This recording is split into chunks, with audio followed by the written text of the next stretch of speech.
আসসালামু আলাইকুম রহমতুল্লাহি বরকাতুহু। আজকে হচ্ছে যে আরফাতের ময়দানের উদ্দেশ্যে হাজিরা রওনা দিবে। আজকে হচ্ছে একটা বিশেষ দিন। এই দিনে হচ্ছে আল্লাহ তাআলা প্রত্যেক মানুষের গুনাহ মাফ করে থাকে, এবং কি এই দিনে আল্লাহ রাসূল বলেছেন সবাইকে রোজা রাখার জন্য। কারণ যারা হজ করে আর যারা রোজা রাখে আল্লাহ তাআলা তাদেরকে সমপরিমাণ সওয়াবে দান করে।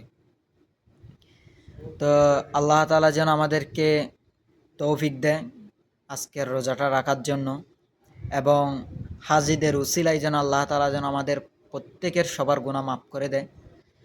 সবাইকে একবার একবার যেন আল্লাহ তৌফিক দেয়, যেন আরফাতের ময়দানে যাইতে পারে এবং বড় হজটা যেন সবাই করতে পারে।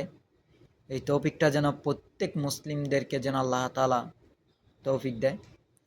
তো সবাই দোয়া করবেন আল্লাহ তাআলা যেন আজকের এই বিশেষ দিনটা আমাদেরকে সঠিকভাবেই সহি সালামতে যেন পালন করার তৌফিকটা দেয়। তো সবাই দোয়া করবেন, সবার জন্য দোয়া থাকবে ইনশাআল্লাহ।